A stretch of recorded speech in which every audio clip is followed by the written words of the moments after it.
Hello, it's Bruce here again. You've seen this little chassis before when I was testing out 4 critters and chassis to see if they would run. And this one was not running very well.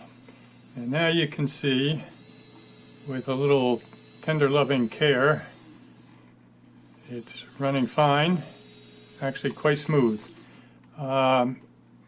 When I put it on the track, it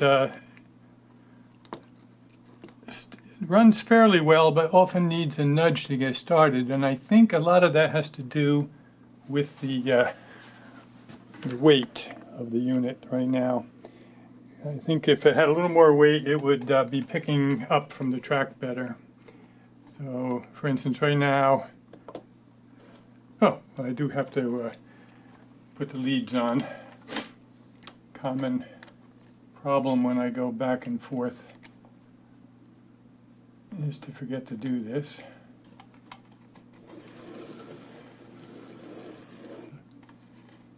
So again, I think a lot of that has to do with weight. I have tried it with putting a little weight on and it runs a lot better. So I'm going to go ahead and use this as a donor chassis for an HOn30 critter that I want to build. This is a lifelike 060, and that's what the kit called for. And it's this Railway Productions HOn3 Porter kit. And it's resin. You can see a lot of the parts here. I can get those at least out of the plastic so the plastic doesn't add an extra glare. But it's a resin kit, and you have to do a little bit of modifications to that chassis, which are not significant, but not something I've done before. But yeah, I'm going to go ahead and build that up into that Porter. So at some point you'll probably see the chassis once again. But the news really today is that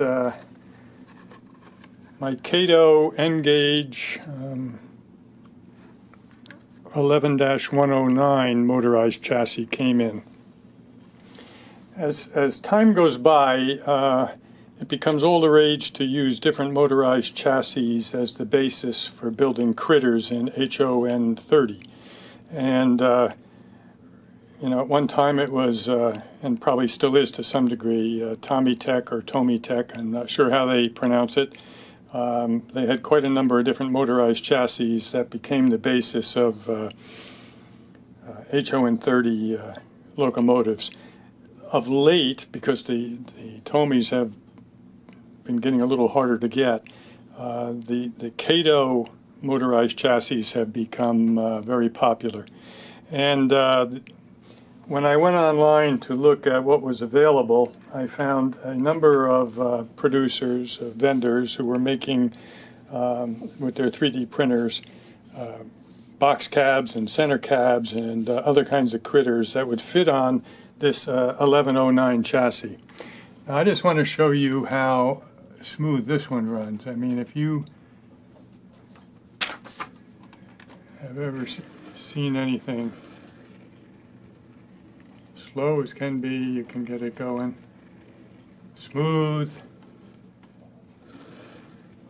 Okay, so that's the chassis.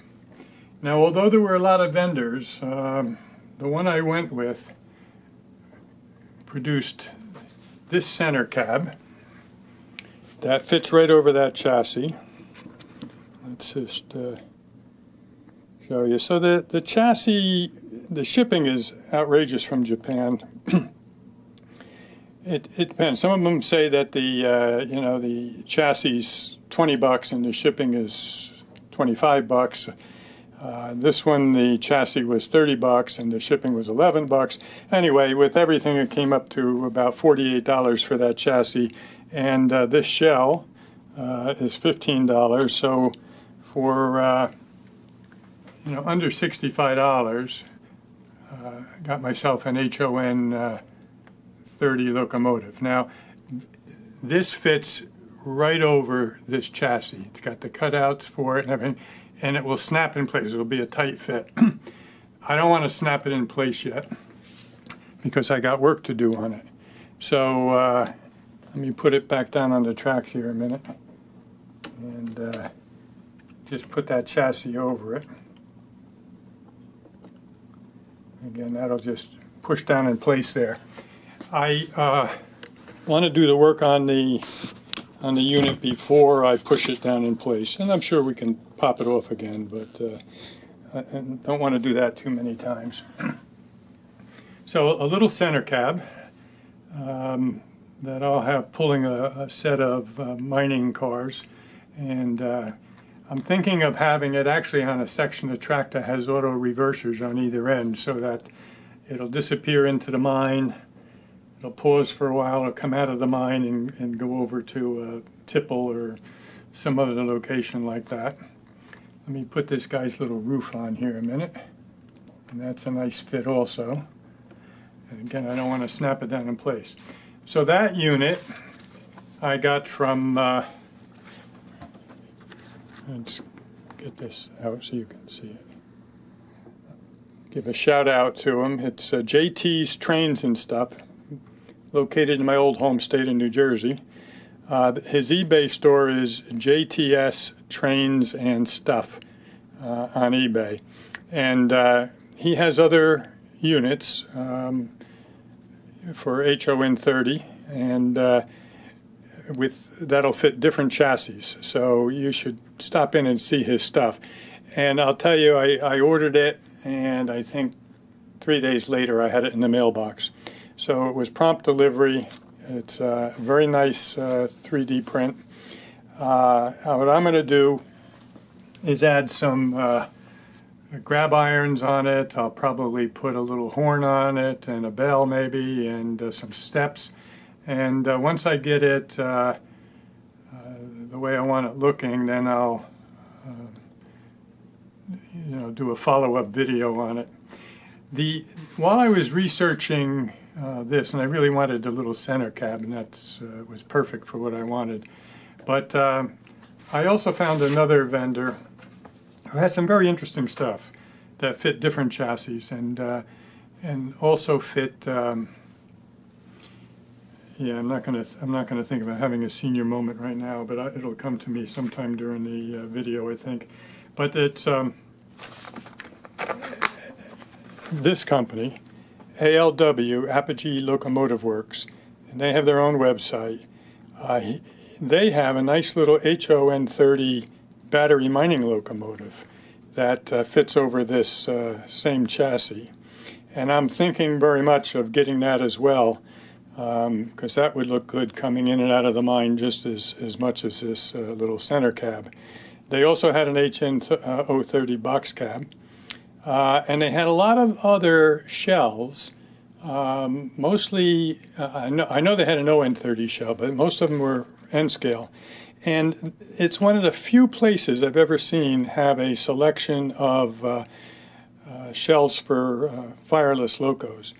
And if you're not familiar with those are just locomotives that had no means of making their own steam. They loaded steam from usually the furnace at the mill or wherever they were working, and then they could operate a good part of the day just on the steam that they had stored up. Interesting locomotives. I came across one in one of the railroad museums. If I can find the photo, I'll add it to the end of this video. But if you're not familiar with fireless locos, you could go to his website. He has a little history of it and some YouTube videos too. I did contact them asking what they had in HOn30. They were very responsive, so I just wanted to give them a shout out as well. So I got two little critter projects here for HOn30, and certainly the easiest one and the one I'll tackle first is this one with the Kato 11-109 powered chassis and the 3D printed shell that goes on top of it. Because, just to order the few detail parts, I might have some of them in stock. The grab irons I'll make myself. I think I have some of the right kind of steps. If not, I have to make those myself too. But yeah, you'll see that show up again too. And I'm looking forward to getting both of these critters going. Okay, that's it for now. If you enjoyed the video, give it a like, and as always, if you like my series of videos, then please subscribe.